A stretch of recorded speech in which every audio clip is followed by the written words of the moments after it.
हरे कृष्णा। तो श्री कृष्ण जन्माष्टमी 6 दिन शेष हैं। सो श्रील प्रभुपाद कह रहे हैं, no one can bind Krishna by any means other than love. Shri Krishna को केवल और केवल प्रेम से बांधा जा सकता है। He is bound only by obligation to his devotees because of their ecstatic love for him.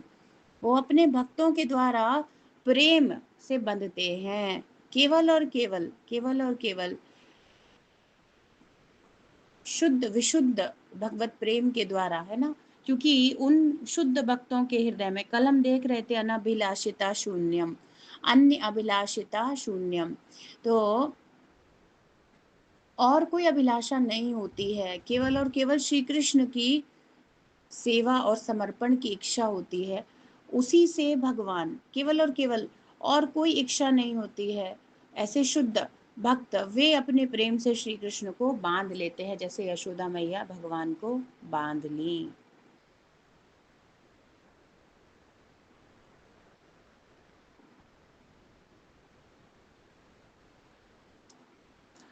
और श्री व्यास पूजा है, शीला प्रभुपाद जी 7 दिन बाद, जन्माष्टमी के अगले दिन नंदोत्सव के दिन शीला प्रभुपाद व्यास पूजा है। हमारे आध्यात्मिक गुरु, जीवन के सूत्राधार शीला प्रभुपाद जी की Vyasa Puja. 129th appearance day of our beloved spiritual master his divine grace Srila Prabhupada की जय। तो शीला प्रभुपाद जी की व्यास पूजा है। तो प्रभुपाद क्या बता रहे हैं, always remember that I am always with you. हमेशा हमेशा इस बात का स्मरण रखो कि मैं तुम्हारे साथ हूँ। As you are always thinking of me, I am always thinking of you also. यदि तुम मेरा स्मरण कर रहे हो, मतलब भगवान कह रहे थे मुझसे कनेक्टेड रहो स्मरण के द्वारा। अब हम तो 8वां अध्याय भगवत गीता में स्मरण की ही सारी महिमा पढ़ रहे हैं। तो प्रभुपाद कह रहे हैं, यदि तुम मेरा स्मरण कर रहे हो, और वो कैसे होता है, सेवा करने से होता है। तो यदि तुम मुझे सर्व कर रहे हो, समर्पित हो, मेरा स्मरण कर रहे हो, है ना।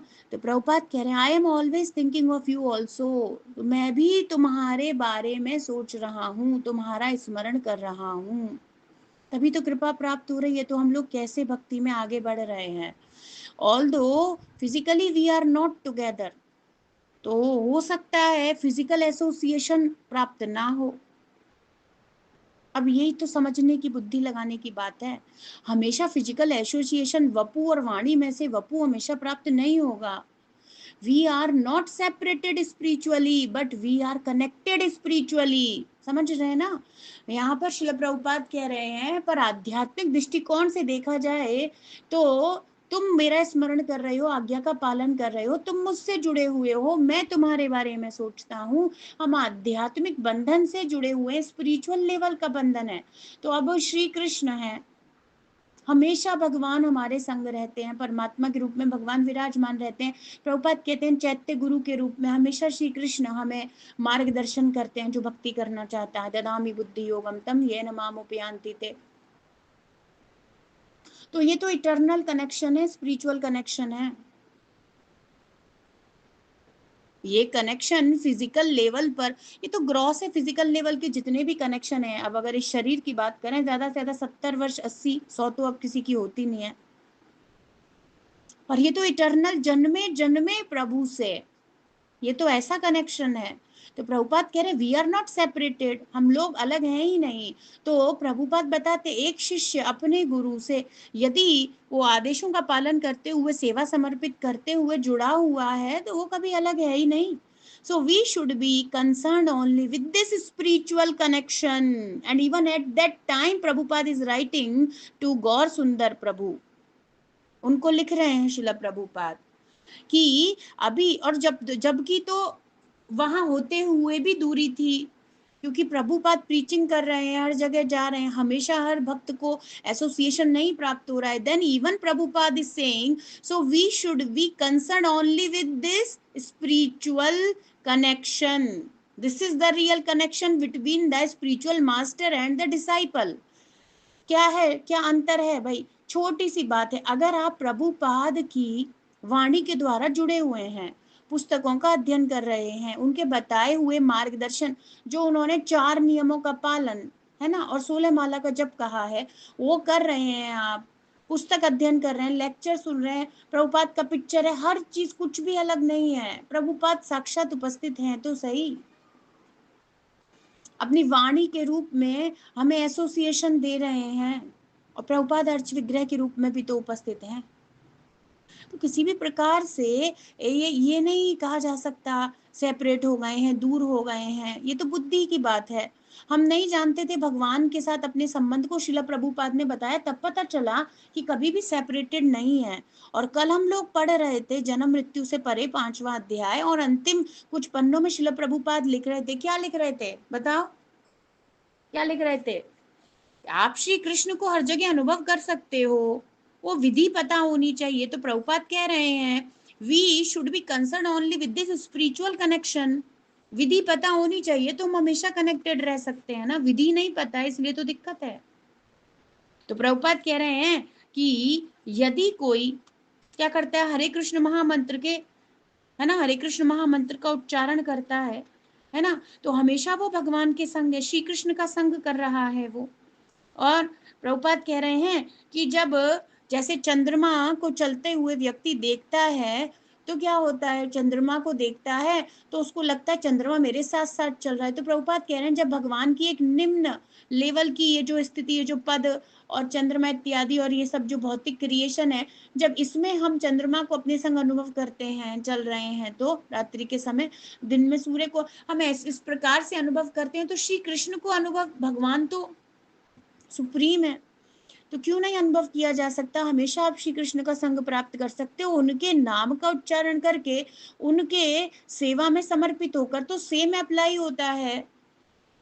Pure devotee of the Lord spiritual master, same association हम प्राप्त कर सकते हैं यदि हम प्रभुपाद के द्वारा बताए हुए एक्टिविटीज को कर रहे हैं कृष्णा कॉन्शियस, हम उस मार्ग पे चलना चाहते हैं। और कल बहुत सुंदर लेक्चर है ना, इनिशिएशन सेरेमनी में, हरिनाम दीक्षा में हिज ग्रेस चंचलापति प्रभु जी ने दिया, एकदम क्लियर, एकदम क्लियर सब कुछ, एकदम वो सब सुनने चाहिए। मैंने शेयर किया था आप लोगों को ग्रुप में, वो सब सुनना चाहिए, उससे एकदम क्लैरिटी आती है। दीक्षा क्या है, दीक्षा क्यों है, हम कौन है, बहुत कुछ उस छोटे से लेक्चर में प्रभु जी कवर कर लिए, और बहुत एकदम क्लियर कट कंसेप्ट, आपको कोई डाउट ही नहीं रहेगा। जब तक संशय है, जब तक तो हम, तो भगवान कहते हैं कुछ नहीं हो सकता, संशय आत्मा विनश्यति, ना इस लोक में ना उस लोक में कहीं सुख नहीं मिलता उसको। डाउट्स रिमूव होने चाहिए, और डाउट्स रिमूव होते हैं एसोसिएशन से, और ऐसे डिवोटी, एडवांस डिवोटीज के एसोसिएशन से डाउट रिमूव होते हैं जो ये सबको क्रॉस करके उस स्थिति में पहुंचे हैं। तो प्रभुपाद कह रहे हैं we should be concern only with this, किससे किससे कंसर्न रखना है आपको और हमें, स्पिरिचुअल कनेक्शन रखना है। भौतिकता से सामने रहते हुए भी, उपस्थित रहते हुए भी, अब भगवान के सामने बिल्कुल उपस्थित रहते हुए भी, अर्च विग्रह की एकदम डायरेक्ट सेवा करते हुए भी, चेतना यदि कृष्ण भावना भावित नहीं है, वो लाभ नहीं उठाएंगे। बिल्कुल एकदम एकदम टेम्पल पुजारी हैं, एकदम सर्व कर रहे हैं, राधा वृंदावन चंद्र जी को एकदम डायरेक्टली सर्व कर रहे हैं। तो एक्चुअली बात क्या है, स्पिरिचुअल कनेक्शन ऐसे ही कृष्णा के साथ है, ऐसे ही हरिनाम के साथ है, ऐसे ही श्रील प्रभुपाद आध्यात्मिक गुरु के साथ है। We should be concern only with this spiritual connection, कोई और तीसरी चौथी बात है ही नहीं, सीधे सीधे बात है ना। आप फील करते हो यू आर कनेक्टेड, आप, और फील करने के लिए तरीका क्या है, उनका संग करना, वाणी का संग करना, जो निर्देश दिए हैं उनका पालन करना। प्रभुपाद कह रहे हैं कैसे कृष्णा का एसोसिएशन कर सकते हो, जो भगवान भगवत गीता में निर्देश दिए पालन करके। कैसे शरणागत हो सकते हो, आपने आश्रय ले लिया, आश्रय का अर्थ है उनकी वाणी को फॉलो करना, जो आदेश दिया है उसको पूर्ण कर रहे हैं, तब हम शिष्य हैं। हमने अनुशासन, डिसाइपल, डिसिप्लिन स्वीकार करा है, आध्यात्मिक गुरु के साथ उनके अनुगत्य में हमने रहना स्वीकार किया है। सो केवल यही एक कनेक्शन है, इसी के बारे में समझने की बात है। नहीं समझ रहे वो भ्रमित हो रहे हैं और भ्रमित होते रहेंगे, because they are not following the words. Spiritual master के शब्दों का शब्दशः अक्षरशः अनुसरण करना चाहिए, फॉलो करना चाहिए, जैसा प्रभुपाद ने बताया वैसे करना चाहिए। ठीक है, तो अब हम आज अध्याय 3, आप अपनी अपनी श्रीमद् भागवतम की पुस्तक ओपन कर लीजिए। स्कंद 3 अध्याय 3 वृंदावन से बाहर भगवान श्री कृष्ण की लीलाएं, इसका हम रिवीजन करेंगे।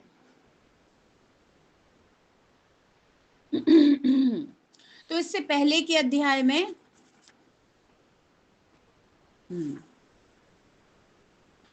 ओम नमो भगवते नरसिंहाय नमस्ते जस्ते जसे आविराविर्भव वज्रनख वज्रदंष्ट्रा कर्माशयान रंधय रंधय तमो ग्रस ग्रस ओम स्वाहा अभयम अभयमात्मनि भूयिष्ठ ओम श्रौम। विश्व गुरु शिल प्रभुपाद की जय। श्री श्री राधा वृंदावन चंद्र भगवान की जय। ग्रंथ राज श्रीमद् भागवतम की जय। तो अध्याय 3 वृंदावन से बाहर भगवान श्री कृष्ण की लीलाएं, और इसके पहले अध्याय 2 था तृतीय स्कंद का श्री कृष्ण का स्मरण, भगवान श्री कृष्ण का स्मरण। तो उसमें वृंदावन में जो लीलाएं थी उनके बारे में उद्धव जी ने बताया, और अभी वो वृंदावन के बाहर भगवान की जो लीलाएं द्वारिका मथुरा वो सब के बारे में इस अध्याय में बता रहे हैं। तो हमने पढ़ा था उद्धव उवाच ततः सा आगत्य पुरं स्वपुत्रोश्चिकीर्षया शम्बलदेव संयुतः निपात्य तुंगादिरिपुयूथनाथं हतं व्यकर्षद व्यसुमोजसोर्व्याम्। तो इस श्लोक में क्या बता रहे थे? तब क्या हुआ, भगवान उद्धव जी ने कहा कि भगवान कहाँ? आगत्यपुरम, कौन सी पुरी आ गई? मथुरा नगरी, है ना, जगन्नाथपुरी, पुरी मतलब नगर, है ना, तो मथुरा नगरी आ गए। और स्वपित्रोश चिकीर्षया शम बलदेव जी के साथ, बलराम जी के साथ भगवान आ गए और अपने माता पिता से क्या करने लगे? शम, उनकी कुशलता इत्यादि पूछने लगे। और भगवान ने क्या किया? रिपुयूत नाथम, जो जनताओं का शत्रु था, जनता का मुख्य जो शत्रु था, जो कंस था, भगवान ने क्या किया? उसका हतम व्यकर्षत, मार डाला और उसको जमीन पर खींचने लगे। क्यों खींचने लगे? तो प्रभुपाद परपोट में बता रहे थे, देवकी मैया के मन में, वसुदेव जी और देवकी के मन में ऐसा था कि हमारे बालक तो बहुत सुकुमार कोमल है, कैसे इस कंस का वध कर सकेंगे? ये तो बड़ा ही राक्षस है और बड़ा बलशाली है, उसमें बहुत बल था, तो कैसे कहीं ये मरा है या नहीं? जब भगवान ने मारा तो फिर देवकी मैया और वसुदेव जी को सांत्वना देने के लिए भगवान उसे मारने के बाद थोड़ा जमीन पे घसीट रहे थे मृत शरीर को, है ना। देखिए परपोट में प्रभुपाद कह रहे थे, उन्हीं को आश्वस्त करने के लिए श्री कृष्ण तथा बलराम ने कंस को मारा और प्रोत्साहित करने के लिए उसके मृत शरीर को धरती पर घसीटा। फिर क्या हुआ इसके बाद? सांदीपने सकृत प्रोक्तम ब्रह्मादित्य सविस्तरम तस्मै प्रादाद्वरम पुत्रम मृतम पंचजनोदरात, है ना। सांदीपनी मुनि से भगवान ने सकृत प्रोक्तम, एक बार पढ़कर ही, ब्रह्मादित्य सविस्तरम, है ना, विस्तार से अध्ययन कर लिया सभी विद्याओं का, ज्ञान की सारी शाखाएं, जितनी भी प्रकार की विद्याएं, 64 कलाओं को भगवान एक एक बार में ही सीख गए, है ना। और फिर क्या किया? प्रदात वरम, अपने गुरु को वर प्रदान किया। क्या वर था? उन्होंने क्या मांगा था? मृतम पंचजन, जो मर चुके थे उनके पुत्र, उनको यमराज के क्षेत्र से उदारात, वहां से भी भगवान ले आए और प्रदान कर दिया गुरु को। ये सारी दिव्य लीलाएं हैं, ये सब होता तो नहीं है, तो इसी से समझ लेना चाहिए। समाहुता भीष्मक कन्यया ये श्रियः सवर्णेन बुभूषयैषां गान्धर्ववृत्यामिषतां स्वभागं जहरे पदं मूर्धनि दत्सुपर्णः। क्या किया श्री कृष्ण ने? पदम मूर्धनि धत सुपर्णः। सुपर्ण मतलब गरुण जी। जैसे गरुण जी स्वभागम अपना हिस्सा ले गए। किसको? अपना हिस्सा ले करके, है ना, पछाड़ दिए। ऐसे ही भीष्मक कन्या मतलब रुक्मिणी महारानी के विवाह में श्रिय सवर्णेन, उनका ऐश्वर्य, सुंदरता, संपन्नता सब सुनकर के विभिन्न प्रकार के राजा समाहुता आए थे। बहुत प्रकार के ये सब लोग आए थे और वहां पर ये सब आए थे और आकर्षित थे रुक्मणी जी की तरफ। जबकि शिशुपाल के साथ विवाह हो रहा था तब भी अन्य राजा भी रुक्मणी जी की तरफ आकर्षित थे उनके रूप और सौंदर्य के कारण। तो कह रहे हैं ये सब होते हुए भी श्री कृष्ण गांधर्व वृत्या, इस प्रथा गंधर्व विवाह की प्रथा के द्वारा भगवान रुक्मिणी जी अपने हिस्से को ले गए, जैसे गरुण ले गए थे अमृत को, ऐसे रुक्मिणी जी को वो इन सब के बीच में से ले गए, क्योंकि उनका हिस्सा है, उनकी है, उनके हैं, उन्हीं की शक्ति है। तो फिर अगले श्लोक में बता रहे थे नाग्न जीती महारानी, उनके बारे में, जिनसे भगवान ने विवाह किया। कुकुद्मिनो विद्दन सोदमित्वा स्वयंवरे नाग्न जीति मुवाह तद भग्नमानान्नपि गृध्यतोज्ञात् दोज्ञान् जघ्ने क्षतः शस्त्रभृतः स्वशस्त्रैः। क्या किए? तो कह रहे हैं कुकुद मिन्नह, ऐसे बैल थे जो कभी कंट्रोल नहीं किए गए थे, मतलब नकेल भी नहीं डाल पाया कोई उनके नाक में, तो बैल कंट्रोल हो जाता है। पर ऐसे थे अविद्यनसः, उनकी नाकें छिदी हुई नहीं थी, वो एकदम स्वतंत्र बैल थे, हष्ट पुष्ट, एकदम बलवान, किसी के भी वो अनुशासन में नहीं थे, मुक्त थे एकदम, पशु एकदम वृत्तिपूर्ण ऐसे थे। तो उनका भगवान ने क्या कर दिया? दमन कर दिया, उनको जीत लिया। स्वयंवर में एक स्पर्धा थी, नाग्न जीती राजकुमारी के पिताजी ने एक स्पर्धा रखी थी और फिर श्री कृष्ण ने जीत करके उवाह विवाह कर लिया। तब भग्न मानन, वहां पर अन्य जो राजा उपस्थित हुए थे सबके सम्मान को चूर चूर कर दिया श्री कृष्ण ने।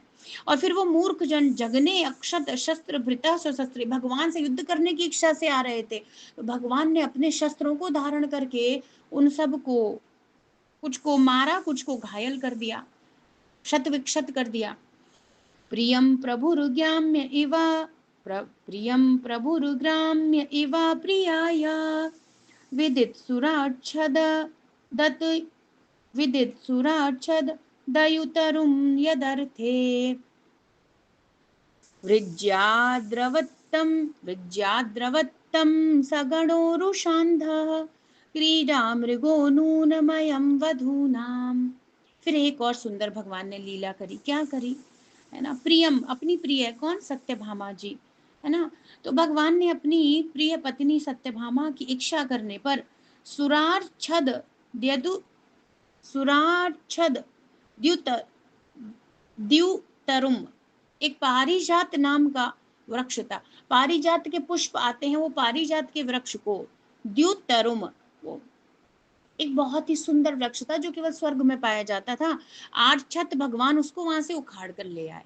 और फिर इसके ये सारी लीला में व्रजी जो स्वर्ग का राजा था, नूनम अयम वधूनाम, जो केवल स्त्रियों के बातों में आ जाता था, मतलब उसकी पत्नी सची देवी ने कहा कि अरे आप ऐसे कैसे जाने दे रहे हैं, तो उसने क्या किया, अंधा अंधा हो गया वो पत्नी के प्रेम में, स्त्री के द्वारा नियंत्रित होकर के वो भगवान श्री कृष्ण की महिमा ना समझते हुए उनसे लड़ने आया। जबकि इसी से पहले भगवान ने अगले श्लोक में नरकासुर का वध और भौमासुर या नरकासुर का वध, भगवान ने भौमासुर का वध करके उसकी स्वयं की माता अदिति के कुंडल वापस करे हैं, जिनको वो असमर्थ था, और वो तुरंत ही भूल गए इंद्र, अपनी पत्नी के मोह में पड़कर।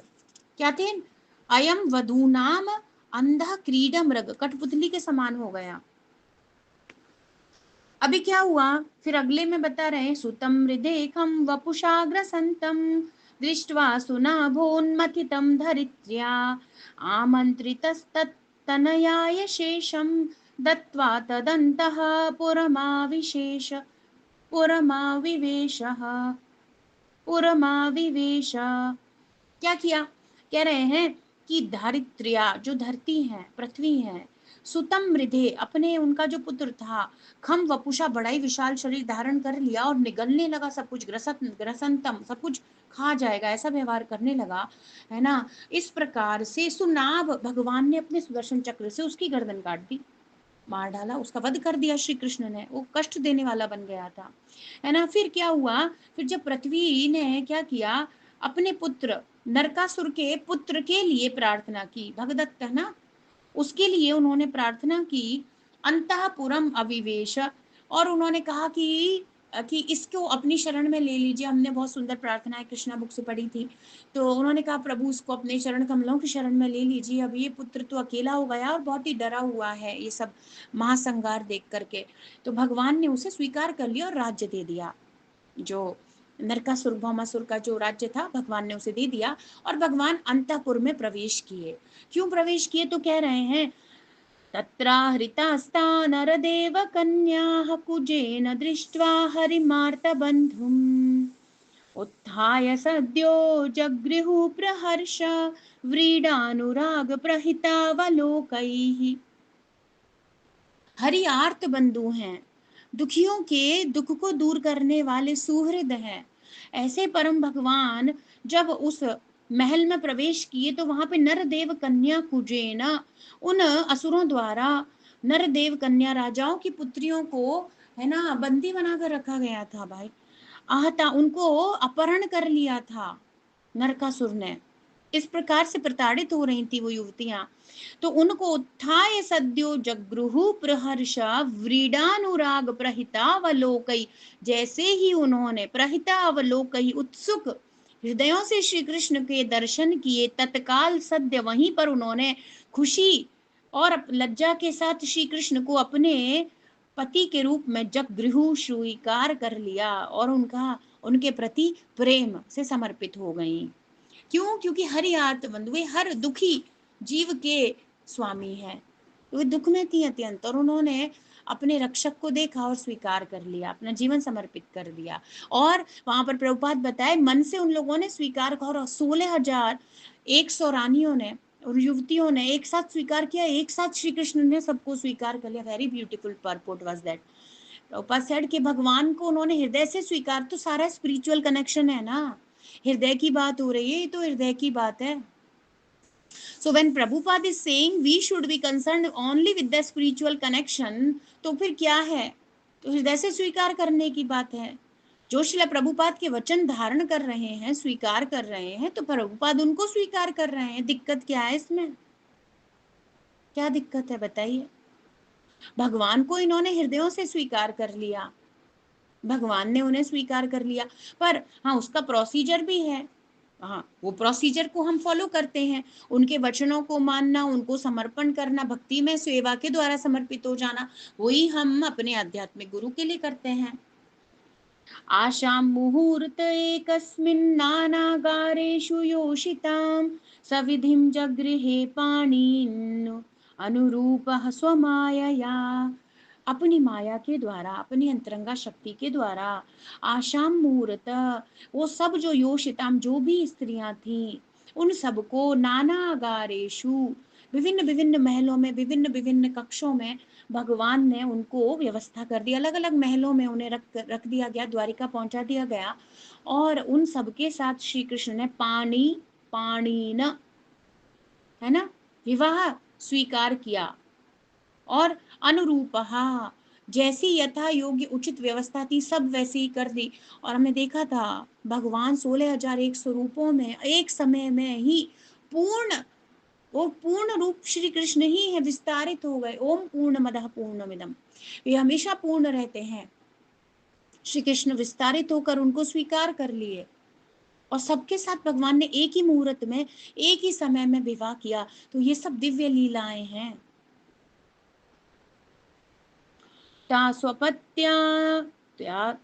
स्वपत्यान्यजनयद आत्मतुल्यानि सर्वतः एकैकस्यां दश दश प्रकृतेर् बिबु बिबुभूषया। श्री कृष्ण ने दश दश, एकैकस्याम, हर एक रानी से, है ना, 10 10 पुत्र अपने प्रकृति, अपने जैसे ही, अपने जैसे ही भगवान ने, है ना, अजनयत उत्पन्न कर दी अपत्यानी, 10-10 संतानें हर रानी से भगवान ने उत्पन्न करी। कालमागध शाल्वादीन अनीकैरुन्दतः पुरम् अजीघनत स्वयं दिव्यम स्वपुंसाम तेजादिशत। और उसके बाद क्या हुआ, ये जो काल यवन था, मगध का राजा जरासंध, शाल इत्यादि, इन सब ने रुंदतः घेर लिया पुरम, किसको, पुरी को। कौन सी पुरी, मथुरापुरी को घेर लिया, है ना। तब भी श्री कृष्ण स्वयं पुंसाम, अपने जो निज भक्त हैं उनके तेज, उनकी दिव्यता को प्रदर्शित करने के लिए उन्हीं के द्वारा इनके वध करवाए। तो जरासंध को भगवान ने भीम इत्यादि के द्वारा, है ना, काल यवन को मुचुकुंद महाराज के द्वारा, इस प्रकार से भगवान ने वध करवाया। अपने भक्तों को भगवान यश देना चाहते हैं। प्रभुपाद ने हमें परपोट में बताया, भगवान कहते हैं निमित्त मात्रम भव सव्य साचिन, तुम केवल मेरे निमित्त बन जाओ और इस यश को ग्रहण करो, यशो लभस्व, जो मैं तुम्हें दे रहा हूँ। शंवरम द्विविधम वाणम मुरम वल्वलमेव च अन्याश्च दंतवक्रादीन वक्रादीन वदित कांश्च घातयत। क्या हुआ, कह रहे हैं शंबर द्विविध, गोरिल्ला, ये बाण, बाणासुर, मुर राक्षस, बलवल राक्षस, तो इनमें से कुछ को और अन्यों को, दंतवक्र इत्यादि को भगवान ने स्वयं भी मारा और बलराम जी के द्वारा भी भगवान ने उनका वध करवाया। अतते भ्रातृपुत्राणां पक्षयोपतितान् नृपान् चचाल भूः कुरुक्षेत्रं येषाम् अपततां बलैः। अपततां बलैः, भगवान श्री कृष्ण ने क्या किया, बड़े ही बलवान कुरुक्षेत्र के युद्ध स्थल में राजागण, ये सब भ्रातृ पुत्राणाम, भतीजे इत्यादि, विदुर, विदुर से कह रहे ना तुम्हारे भतीजे वगैरह, और दोनों पक्षों के जो योद्धा थे, ऐसे राजा थे, चचाल भून के चलने से पृथ्वी हिलती थी, ऐसे ऐसे सामर्थ्यवान राजा थे, उन सबका वध करवा दिया भगवान ने। सकर्ण दुशासन सौबलानाम कुमंत्र पाकेन हत श्रियायुषाम श्रियायुषं सुयोधनं सानुचरं शयानं भग्नोरुमूर्व्यां ननन्द ननन्द ननन्द नननन्द नननन्द पश्यन् न नननन्द न ननन नननन्द पश्यन्, कोई आनंद नहीं लिया भगवान ने। किस चीज में, ये कर्ण, दुशासन और ये कौन था, ये गांधारी का भाई शकुनी, इनकी कुमंत्रणा के कारण दुर्योधन का सारा भाग्य छिन गया, राज्य छिन गया, और अपनी टूटी हुई जंगा के कारण शयानम भग्नोर, टूट गई, उरुव्याम, पृथ्वी पर पड़ा रहा। ऐसे दुर्योधन की दुर्गति को देखकर भी श्री कृष्ण प्रसन्न नहीं हुए। तो प्रभुपाद परपोट में एकदम हृदय बताए थे कृष्णा का। तो प्रभुपाद कह रहे थे भगवान को जीवात्मा की दुर्गति देख के कोई सुख नहीं मिलता है, ये नहीं चाहते कि इसकी दुर्गति हो, ये हर जीव के सुहृद हैं, इवन दुर्योधन जैसे दुष्ट के भी। पर उसने इस प्रकार के वैष्णवों को कष्ट दिए, इस प्रकार का आचरण किया, कुमंत्रणाओं में आ गया वो, तो ये गलत आचरण था।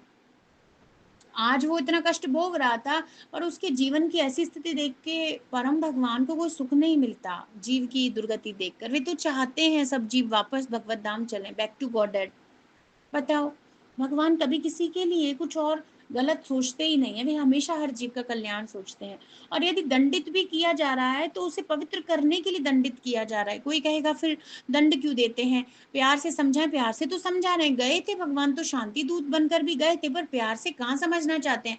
जब बुद्धि में मद चढ़ा हुआ है, अहंकार इतना तेज है, कहाँ उनको प्यार से बात समझ में आने वाली है। तो पिताजी को थोड़ा सख्त होना पड़ता है, पर वो दंड देते हैं पिताजी, उसने दंड देकर अपने पुत्र को मानो चांटा लगा दिया। पर उसको माता पिता यदि कभी पुत्र पुत्री को थोड़ा दंड दे दें, झापड़ लगा दें, तो उसका अर्थ ये नहीं है कि वो सुखी होते हैं, उनको दुख ही होता है ये करके भी। वो ऐसा सोचते हैं कि मेरे पुत्र को, वो हमेशा अपन, तो भगवान कह रहे हैं हम बीज प्रदा पिता, हम मैं ही पिता हूं, तो दुख तो हो रहा है। तो भगवान आनंदित नहीं हुए दुर्योधन की ऐसी दुर्गति देखकर। यही यही अद्भुत बात है, वो सबके सुहृद हैं। जब वो कह रहे हैं ना, भोक्तारम यज्ञतपसाम सर्वलोक महेश्वरम सुहृदम सर्वभूता, तो अल्टीमेट ट्रुथ है वो। कियान भुवोयम शपितोरुभारो यद्रोण भीष्मार्जुन भीममूलैः अष्टादशाक्षौहिणिको मदंशैर् आस्ते बलम दुर्विशहं यदूनाम।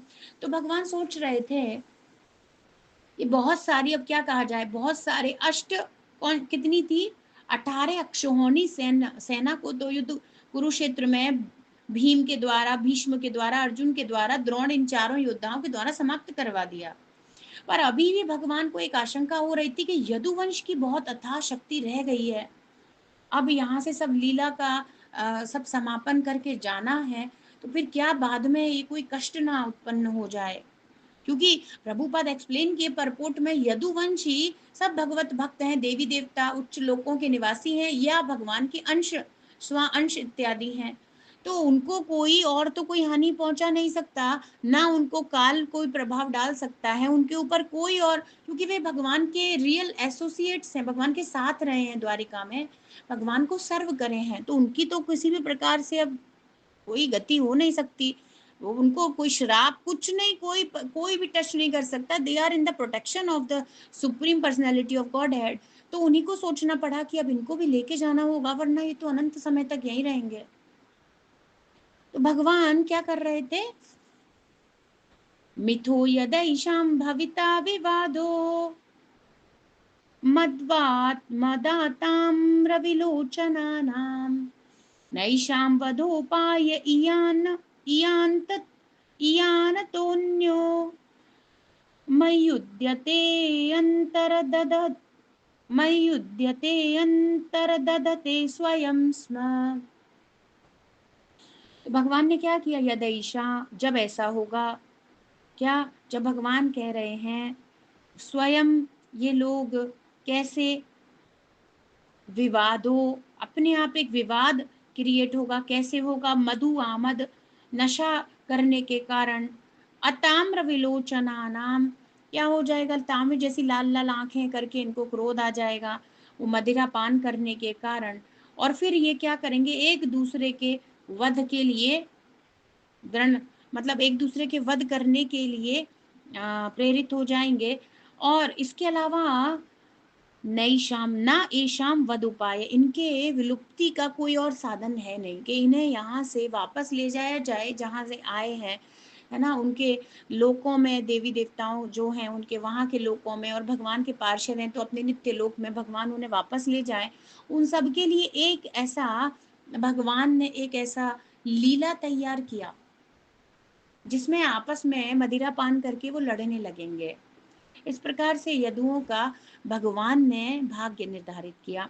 एवं संचिन्तय भगवान स्वराज्ये स्थाप्य धर्मजं नन्दयामास सुहृदः साधूनां वर्त्मदर्शयन्।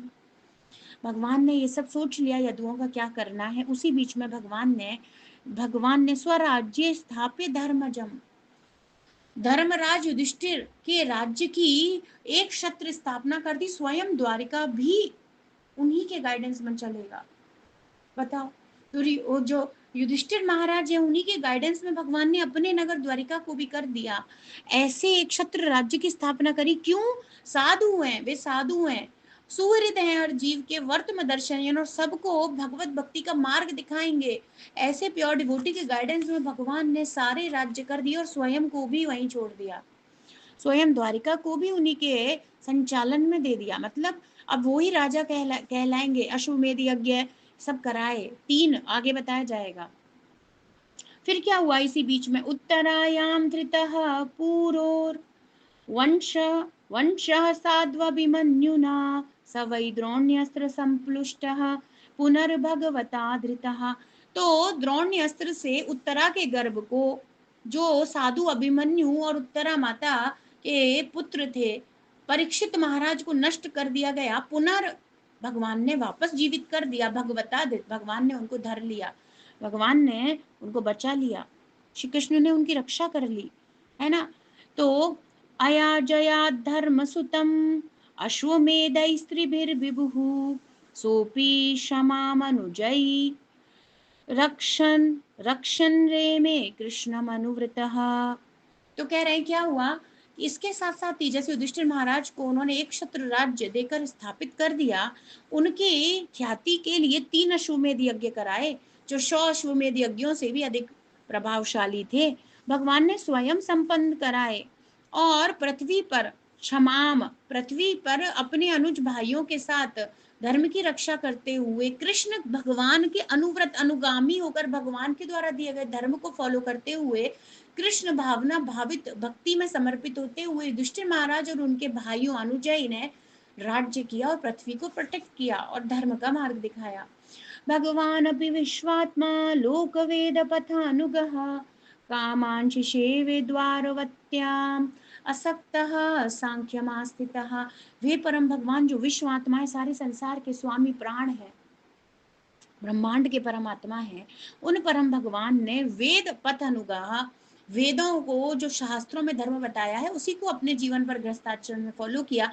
और परम ज्ञान और वैराग्य में स्थित भगवान आसक्त होकर के द्वारिका से जीवन, द्वारिका में गृहस्थ जीवन का पालन तो करे पर आसक्त कभी नहीं रहे। स्निग्ध स्मितावलोकेन वाचा पीयूष कल्पया चरित्रेण नवद्येन श्रीनिकेतेन चात्मना। So much beautiful shlokas are there. तो यहाँ पर प्रभुपाद बता रहे थे कैसे हैं श्री कृष्ण श्री निकेतन, लक्ष्मी जी के आवास हैं, है ना। वे द्वारिका में रहे और व्यवहार भी वैसा ही करते रहे, एकदम ज्ञान वैराग्य में स्थित होते हुए भी ऐसा नहीं था वे प्रेम का आदान प्रदान नहीं करे। द्वारिका की लीलाओं में जैसे भगवान को जिसने ये यथामाम प्रपद्यन्ते तांस्तथैव वजाम्यहम् चाहा, श्री कृष्ण मुस्कुराकर स्मितावलोकन, उनकी मृदु मुस्कुराहट से अपनी सुंदर कोमल चितवन सौम्य स्निग्ध मुस्कुराहट के साथ द्वारिका वासियों पर अपना प्रेम और करुणा देते रहते थे। और क्या करते थे, पीयूष कल्पया, उनके वचन कैसे थे, नेक्टर फ्लो हो रहा हो ऐसी वाणी से श्री कृष्ण उनके साथ बातें या उनके साथ कन्वर्सेशन करते थे। और उनका चरित्र कैसा था, नवद्येना, एकदम स्पॉटलेस, दोष रहित, कोई दिक्कत नहीं थी। ऐसे परम भगवान वहां पर अपने दिव्य स्वरूप में दिव्य लीलाओं को प्रदर्शित करते रहे। द्वारिका को भगवान ने सौभाग्यशाली बना दिया। इमं लोकम अमुम चैव रमयन् सुतराम यदून रेमे क्षणदया दत्त क्षणस्त्रीक्षण सौहृदः।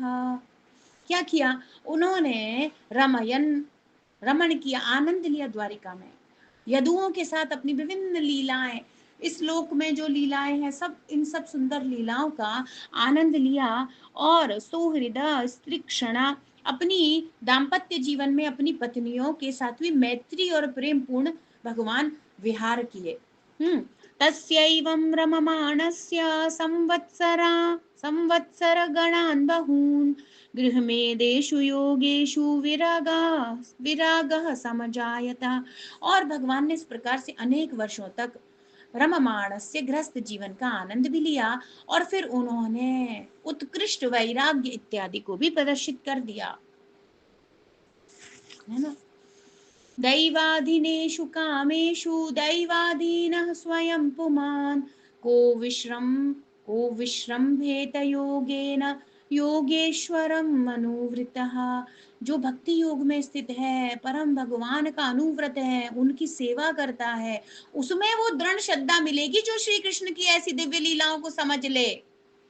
विश्रम्भेत, श्रद्धा रखेगा, वो अटूट अनन्य की श्री कृष्ण की द्वारिका की लीलाएं कोई सामान्य ग्रस्त की लीलाएं नहीं है, जन्म कर्म च मे दिव्यम है। और उसी को समझ में आएगा जो भक्ति में सेवा के द्वारा श्री कृष्ण से कनेक्टेड है। बाकी लोग तो फिर केवल कमेंट करेंगे, वो कहेंगे यहाँ 16,108 रानियों से विवाह कर लिया, तो पर वो भगवान का वो अद्भुत साहस नहीं देख रहे हैं ना, उनकी इसके 16,108 के साथ विवाह करने के लिए वो 16,100 में डिवाइड हो गए, ये नहीं समझ रहे हो। और अकेले खुद नहीं, देव की माता वसुदेव जी पूरा का पूरा पैरा फरनी लिया, सबको डिवाइड किया था, सब उपस्थित थे। ऐसा हुआ है तो इन दिव्यताओं को नहीं समझने के कारण, क्योंकि वे भक्ति में संलग्न नहीं है, तो भगवान को एक सामान्य व्यक्ति के जैसे आकलन करते हैं और स्वयं के स्तर पे घसीटने का, खींचने का प्रयास करते हैं। हम भौतिक पर हैं तो हम भी भगवान को, अरे क्या हो गया तो फिर उदाहरण देंगे, भगवान की तो इतनी पत्नियां थी, अरे तो भगवान तो परम भगवान है, वो सबके पति, सबके एकमात्र एकल ईश्वर कृष्ण, आर सब भृत्य, भृत्य मतलब दास, मतलब प्रकृति, मतलब सेवक, और सब तो केवल दास हैं। श्री कृष्ण ही एकमात्र गोविंदम आदि पुरुषम है, पर वो ये समझना ही नहीं चाहते। तो वो तो दैवाधीनेषु कामेषु, अपनी इंद्रियों के लिए भी वो दैव के अधीन है, प्रकृति के नियंत्रण में है, भगवान के नियंत्रण में है। वो लोग नहीं समझते कि भगवान किसी के अधीन नहीं है, ही इज टोटली कंप्लीटली स्वराट, फ्री, कोई बॉन्डेज नहीं है, ना वो किसी का श्राप स्वीकार करें ना ब्लेसिंग, उनकी मर्जी, वो जो करना चाहें। तो फिर चैतन्य महाप्रभु यही कहते हैं ना, चाहे आप स्वीकार करें नहीं करें, चाहे आप मुझे छोड़ दें, चाहे आप मुझे विरह में छोड़ दें, कैसे भी आप मुझे करें,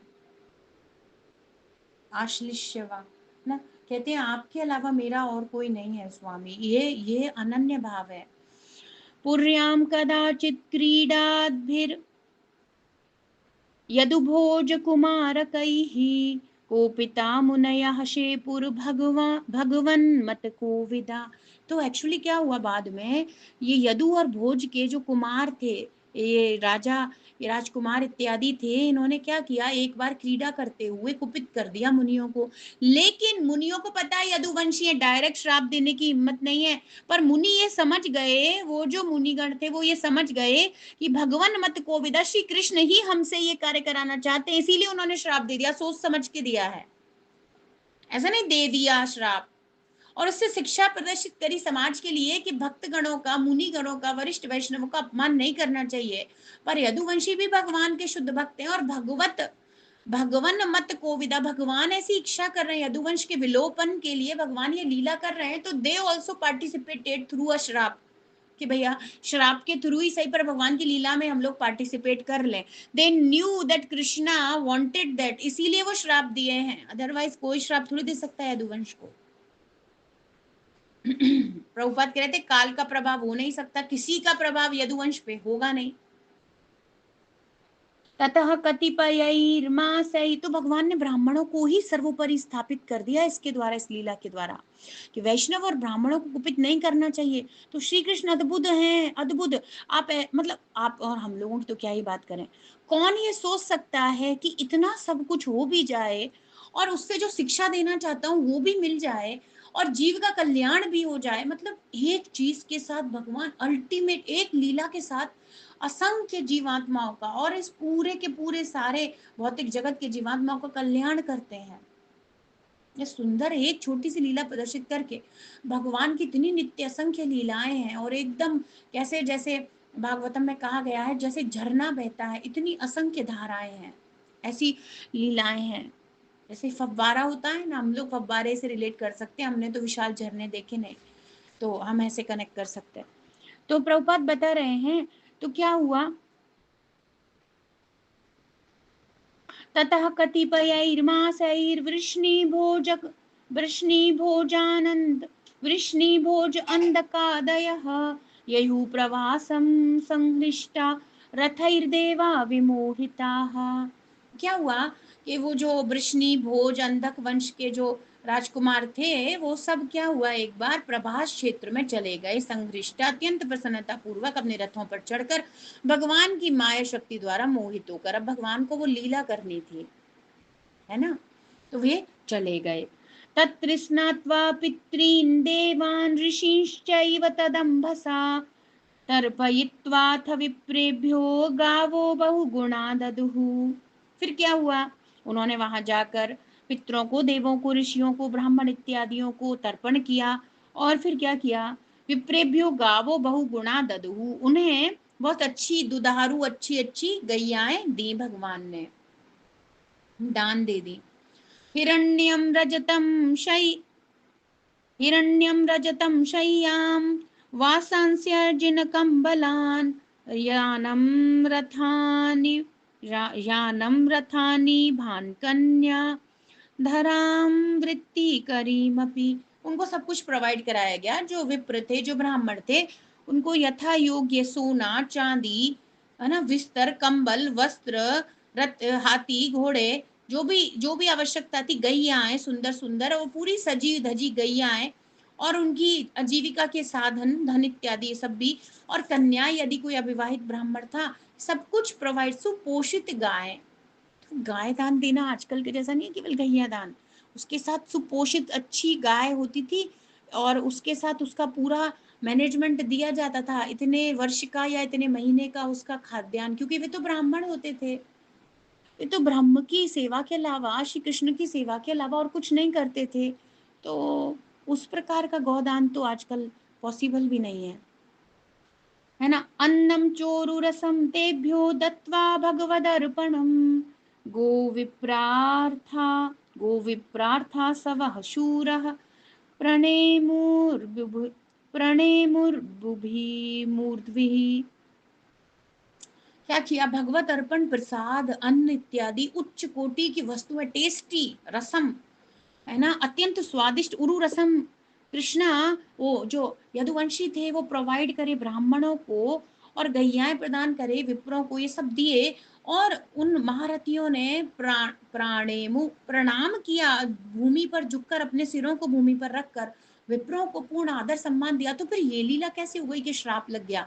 तो प्रभुपाद बोले केवल और केवल श्री कृष्ण की इच्छा के कारण उन्हें श्राप लगा है। यदुवंशी श्री कृष्ण के भक्त हैं, गलत कार्य कभी नहीं करेंगे। वे ब्राह्मण और गौओं का अत्यंत ही सम्मान करते थे। उत्कृष्टतम, प्रभुपाद क्या सुंदर वर्ड बोले थे। हाँ, यदुवंशियों द्वारा प्रदर्शित आचरण सुसंस्कृत तथा मानव सिद्धि के सर्वथा अनुरूप आचरण था, एकदम एब्सोल्यूट आचरण जो मनुष्य जीवन में करना चाहिए। एक मानव शरीर प्राप्त करने के बाद उसको गौ ब्राह्मण हिताय च, भगवान श्री कृष्ण को गौ और ब्राह्मण अत्यंत प्रिय हैं, उनकी सेवा में संलग्न होना चाहिए। तो हम सब अपने जीवन में जो भी अवसर मिले शिला प्रभुपाद की ज्यादा से ज्यादा सेवा करें, क्योंकि वे तो परम ब्राह्मण, परम वैष्णव, भगवान के अत्यंत प्रिय भक्त हैं। मैं प्रभुपाद को पूर्ण हृदय से सेवा करने का प्रयास करना चाहिए। यही इस मानव जीवन की सुसंस्कृत आचरण है ना, भगवान के शुद्ध भक्त की सेवा करना। तो देखिए शिला प्रभुपाद की असीम अद्भुत कृपा से पता नहीं कैसे हम बद्ध जीवों पर हो रही है, जिसका कारण हम बिल्कुल नहीं जानते। अहेतु की कृपा है कि हम लोग भागवत अध्ययन कर रहे हैं, पता नहीं कैसे हो रहा है, बट शिला प्रभुपाद की कृपा से हो रहा है ना। इस प्रकार श्रीमद् भागवत के तृतीय स्कंद के अंतर्गत वृंदावन से बाहर भगवान की लीलाएं नामक तीसरे अध्याय के भक्ति वेदांत तात्पर्य पूर्ण हुए। All glories to divine grace Srila Prabhupada. ओम विष्णुपाद परमहंस परिव्राजकाचार्य अष्टोत्तर श्री श्रीमत अभय चरणारविंद भक्ति वेदांत स्वामी विश्व गुरु श्री प्रभुपाद की जय। ग्रंथराज श्रीमद् भागवतम की जय। श्री श्री राधा वृंदावन चंद्र भगवान की जय। जय गौर सीतानाथ प्रेमानंदे। हरि हरि बोल। हरे कृष्णा। आप सभी का आने के लिए धन्यवाद।